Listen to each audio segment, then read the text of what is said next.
And I know you're very, very excited about our guest. I am very excited because this person truly is, I said before, we were talking in the green room, an angel. This person has come to me, helped my business in the way of leadership. And so I'm proud to introduce Matt Smith. And hello, Matt. Welcome to the show. Hello, Kelly, and thank you. It's a pleasure to be here. So I say that you are an angel, and I was just explaining to Neil of how this whole situation happened, of how I met your wife. Your wife got inspired with our company, told you about us, and you came to us to say, "Hey, I have this leadership training program called EOS." And you told us all about it. And all I could see was like, oh my goodness, this sounds incredible, but how do we afford it? And you came to us and said, I'm going to help you. We take a pro bono a year and you're it. And I have to say to everyone listening, this is worth its weight in gold.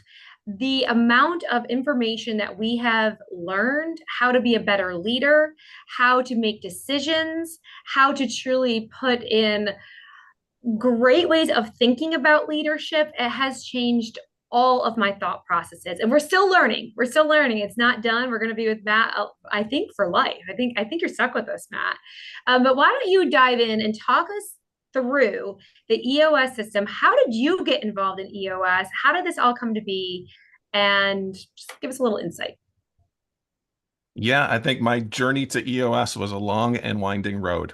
So I started off a long time in manufacturing, engineering, operations, leadership, always trying to run a really good business and set people up for success. And after the second plant that I was working for closed down in the Buffalo area, I was like, this kind of stinks. So how do I get a little bit more control over this so that I'm not waking up and being out of a job? So that sent me down an entrepreneurial path where I was working for some smaller companies. One of those companies was a manufacturer in Buffalo. We made sleep apnea headgear. And on the leadership team, we would read books. And one of the books we read was Traction. And this was 2011, and Traction had just come out, and we liked it. We incorporated a couple of the things, but I would say that we self-implemented and got some of the benefits of Traction. Fast forward about a dozen years, I was kind of thinking about post-COVID, what is it that I want to do for the rest of my career? And I was really thinking that I was going to buy a small business. And in that discussion of buying a small business, the conversation quickly turned to, well, maybe the small business that you want to buy is EOS. I was like, what is EOS? Oh, it's based on the book Traction and it's entrepreneurial operating system and it's helping people run really great businesses and get everything out of their life that they want. Like, this is exactly what I want to do. So, I mean, fast forward, this whole thing went really fast, but in the next 2 weeks, conveniently, I talked to a couple of other people that did this for a living, also in the Buffalo area. They were super excited to have another person in the Buffalo area, which really confused me because normally competition's bad. But in the EOS world, more the merrier because we really just want to get the word out and be able to help more and more people. So anyway, that led to a quick franchise decision and best move I've ever made. Here I So, am. so I have a question, Kelly, about EOS. So that is a franchise. Explain more what EOS is. EOS is a franchise. It is based on the book Traction. So, in the book Traction, that Gino Wickman introduced the concept of entrepreneurial operating system. So, entrepreneurial operating system is how you run your business. It's not software, but it's just how you do business. Where are you going? How are you going to get there? Building team health. And it's this real elegant system of six components. So before he released the book Traction, he worked with, I think, about 50 clients and really fine-tuned the system. And then he quickly realized that it's hard to do this on your own. So I need professional implementers to help clients implement this. So kind of cloning himself. So he hired implementer number two. His name was Don Tinney. Don was equally as successful as Gino, and then they hired implementer three, Walt Brown. Walt Brown was equally as successful as Don and Gino, and they started to just kind of continue to add that, eventually franchising the model.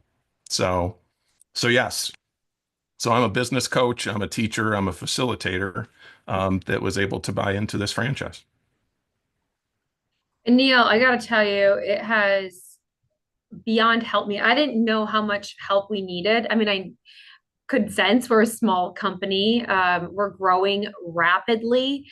So it came, like I said, from the very beginning, this was truly like heaven sent because we were in desperate need of structure and being able to have performance indicators. And like I said, I'm still working on it. I am not a perfectionist in this EOS system at all yet.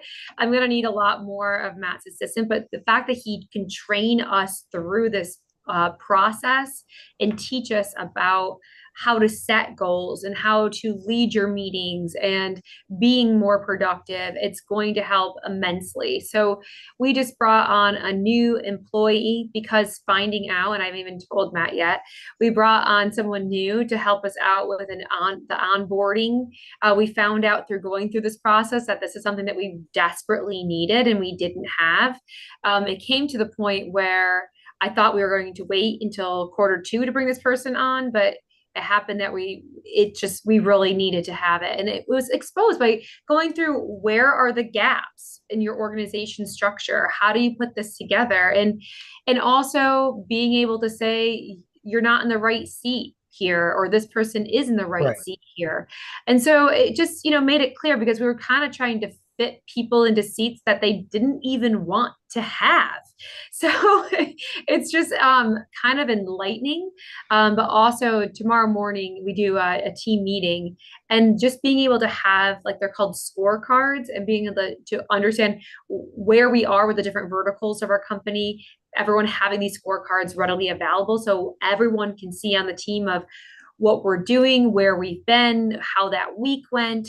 And so you're not in the dark, basically. And it's just all of these have been new tools that we are currently still implementing into our structure. Wow, that's a great explanation. I guess I'll go to another question for Matt, but Kelly, I love that because that's again what's making Kelly's choice going further and further up the ladder Yeah. because of leadership and because of organizing. And you look at entrepreneurship in so many ways through EOS, Matt, you're able to identify why you can't scale. You're able to identify it should you scale because at times, especially because I have a lot of solopreneurs that listen to my show on the Neil Haley Show, which we simulcast, and we have these conversations with my clients. Sometimes scaling is it only at a certain time period. Do you have the money to scale? Do you have the Mhm. infrastructure to scale?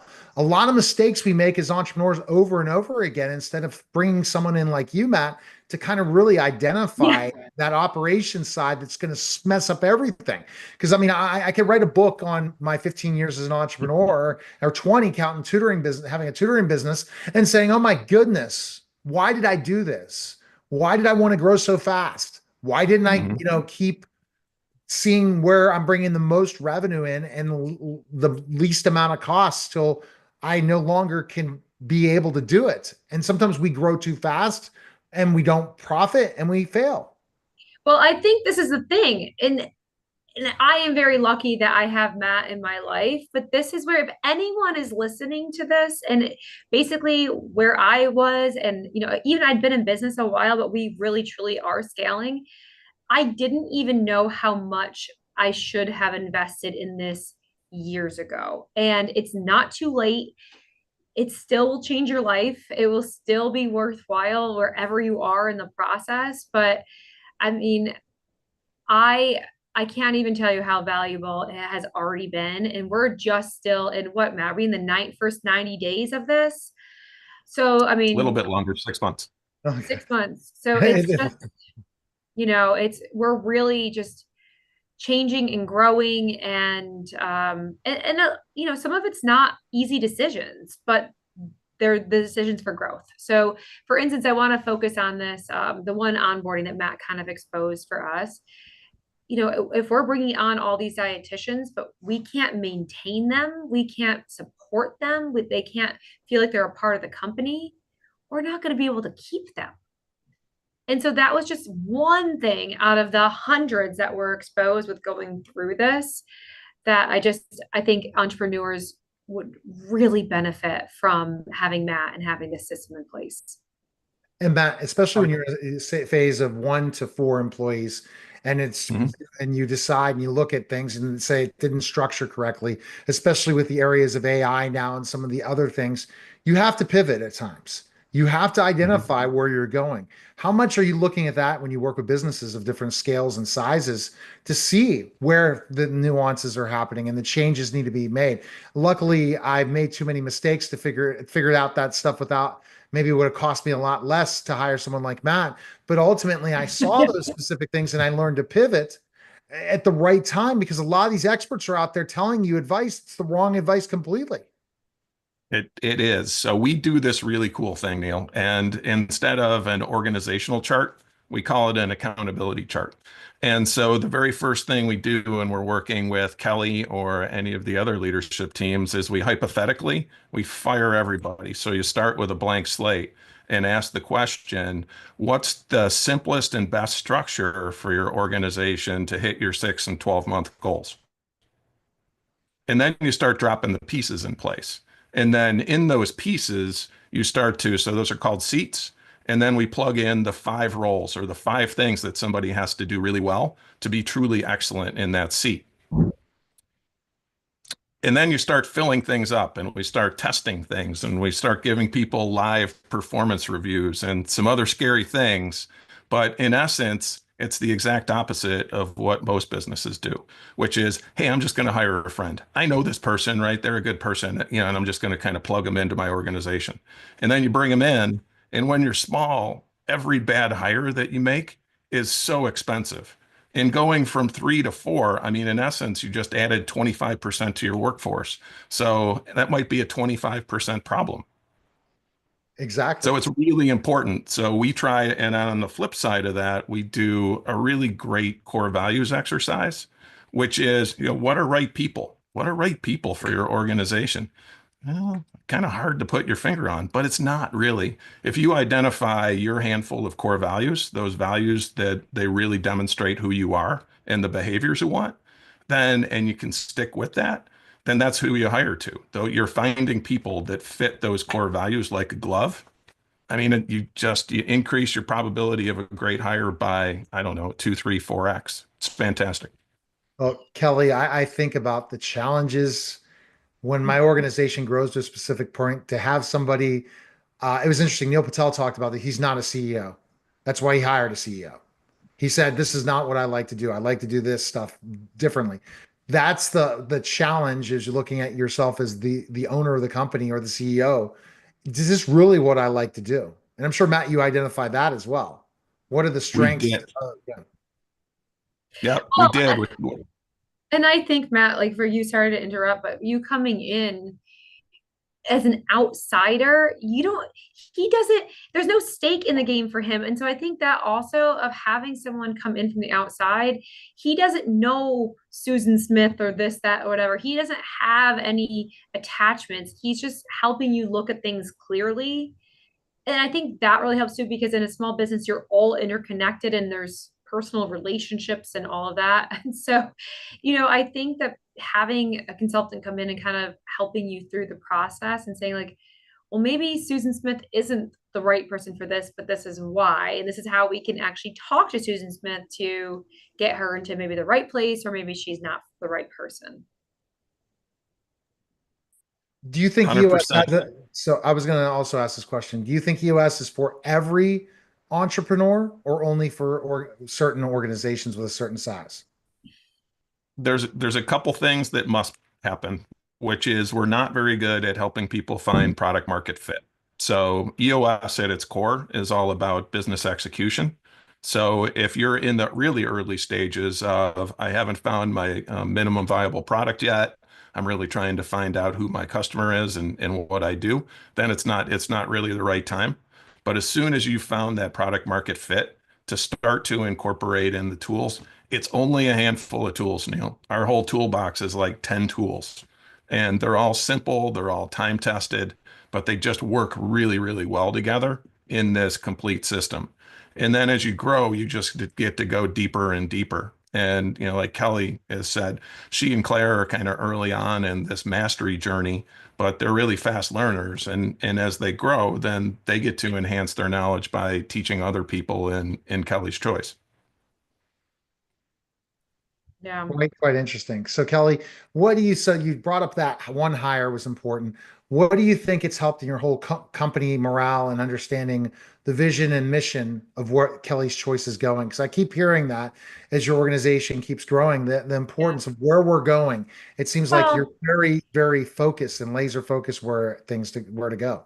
I think it was honestly the clarity of where we truly are. I think a lot of and I probably was guilty of this. I was just talking to my daughter actually on the couch last night about this. She's 17 years old and she's like, I don't think I ever want to own my own company based on what what I've seen, because both her dad and I both own a company. And she's like, I just want to work for someone. And I said, well, I hope that you understand all the struggles that your employer actually goes through, because a lot of employees don't know. And I think what was happening in our company was that people were seeing, oh, we got this contractor, we have this many private practices, and they were equating that to dollar signs. But with the clarity of these, the scorecards, we're able to actually see how much the company is bringing in. And it was a huge aha moment to realize that the dollars are not as great as they seem when you actually take into account operating expenses and everything else. I honestly, I think it was seriously the scorecard that was like, oh, well, we brought, no, you didn't. You're actually negative $700 in this vertical. And I think the honesty and clarity that this EOS system has brought to us has also made it so like, wow, we need to all pull together as a team, so that Kelly can actually have a paycheck here, you know? So I think that that has really helped too. So it's something as simple as that, just honesty and clarity. 100%. No, no one's going to go, Matt. EOS, the O, operations person is one of the most important jobs and success Mhm. of a business. If you don't understand the operations side of things, you're not going to run things well. You can bring sales in, you can bring clients in, but your churn is going to be so bad and your profitability is going to go down without operating it correctly. You are spot on. We also teach, though, I mean, it's the same methodology that helps the operations person be better, also helps the person who owns the marketing and sales seat, and also the finance seat, because you need three really good people there. We run through this kind of neat exercise where we just ask everybody hypothetically, hey, you have the best salesperson in the world, but you don't have somebody very good in operations, but you got somebody really great in finance. What happens to your business? Your business doesn't grow because you're leaving customers hanging, in essence, for product. So, and you can play that game with the other variations as well. In essence, you need three really strong people. And every business foundations has somebody that needs to lead marketing and sales, because you need to generate leads, you need to close those leads, bring dollars in, you need to execute really well to deliver your product and service, and then you also need somebody really strong in finance. Because if you got all this cash going in, but you don't manage it very well, as you said earlier, Neil, you can grow yourself into a big hole and ultimately shut yourself down. So, And then you yeah, have we to need, pivot. And if you at least are willing and humble to be pivoting, and it's the best pivot I've made. I'm right. scaling my organization now in a way where it's scalable forever.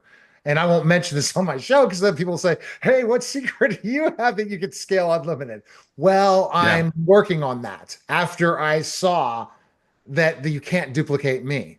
And that's the process you have to look at. And Kelly, I'm sure hmm you said yourself, I know my skill sets, and this is where I'm looking at my organization, and this is where I really need to be the best at. Well, that And is part of the EOS. So this is where the very first thing that Matt said was basically, if I was on an island somewhere, what are the things that I would need to know that the company is running successfully? And in and truthfully, you can't be successful if I'm trying to do everybody's job. You know, I have to get people set up, like you're saying, for success, because I am one person. I can't be the marketing in this. And, you know, as entrepreneurs, we do wear all those hats, but we're at the point in time where that's not successful and not scalable at all. it's interesting, and it's an interesting time. Matt, give us a quick tip before we go. of what and how an entrepreneur should evaluate themselves right now, Q1, we're second month in. What should we look at before we contact Matt? Because that's everyone that can't answer that question needs to contact Matt. But like the first step, and then they could get a rude awakening from that one point. I think it's if you have grown yourself, every entrepreneur starts off with a great idea and they grow a certain amount organically. And then all of a sudden that growth slows down or stops. And so you kind of hit a ceiling. And I think for the person that has hit that ceiling, has identified they've hit that ceiling and they've started, right, they're starting to get frustrated. And so that frustration's leading them to, hey, I want to try this thing. I want to try this thing. I want to try this thing. They're in essence creating a organizational whiplash in their company and driving everybody crazy. That's really, if you're that person, then EOS can really help you. Great. That was a great explanation. Matt, where can people go to find info on you and contact you? They can go to my website, which is through the EOS Worldwide website, www.eosworldwide.com, and then a slash, forward slash, and then Matt, M-A-T-T hyphen Smith. Excellent. And Kelly, we can pick up your book available on Amazon, but also we can go where? Go to kellyschoice.org. But I truly appreciate having Matt on the show today. Thank you, Matt, for helping us so much. And I know a lot more help is needed in the future as we go through our growth and where we're going to be. But again, thank you so much. I'm forever grateful for you. Thank you. Thank you. And definitely reach out to Matt today. It will help your business.